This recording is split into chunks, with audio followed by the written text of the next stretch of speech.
super excited that you joined me. I have a great guest for you today. His name is Ian Kerr. Ian and I go back to Canada Post. He was my general manager at the time. He's now the vice president of business transformation for Canada Post. And I had a chance to talk to him about the power of a CI culture. And you're going to enjoy what he has to say. So let's talk about your role. First of all, you're the vice president of business transformation at Canada Post. So tell folks a little bit Yeah, about what you do. that's my current role, and in that role, we're looking at what the major change programs need to be for the postal service in Canada, and so very pertinent and timely. We are definitely at a crossroads, and we are looking very carefully at not only what we think Canadians want us to do, but what we've seen other countries do with their postal systems. So that's kind of a large part of my work and my theme.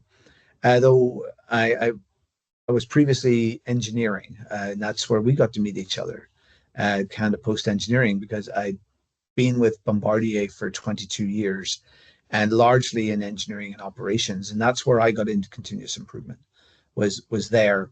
And I actually finished Bombardier being vice president of continuous improvement there, really focused on their production operations and how improvement works there. And what's been interesting for me is to see you can have like that mindset of improvement from the very micro level of a work cell all the way up, through products, all the way up to strategies. And the same, I think a lot of the same thinking applies. The principles and the philosophy of continuous improvement are applicable in all organizations and at all levels of the organization. Yeah, yeah.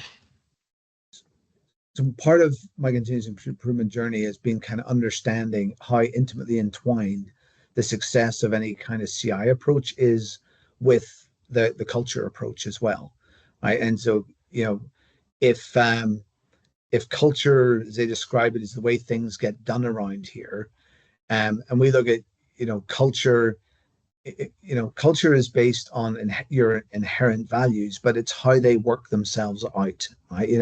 So what I do repeatedly is a habit, and the habits we do repeatedly together are our culture, right?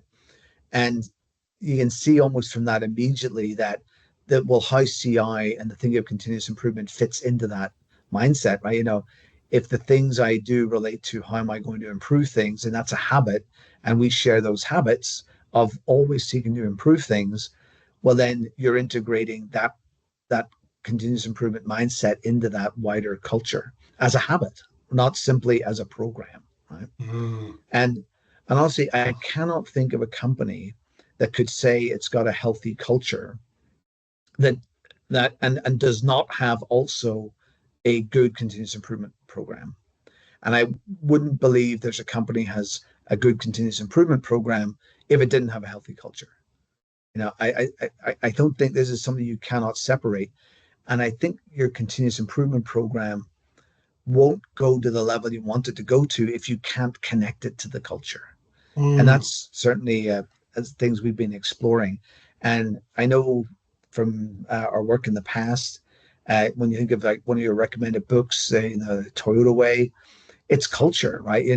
There's methodology and there's tools and there's structure and there's rules, but there's an underlying culture that embraces it, you know, and in fact probably more like drives it,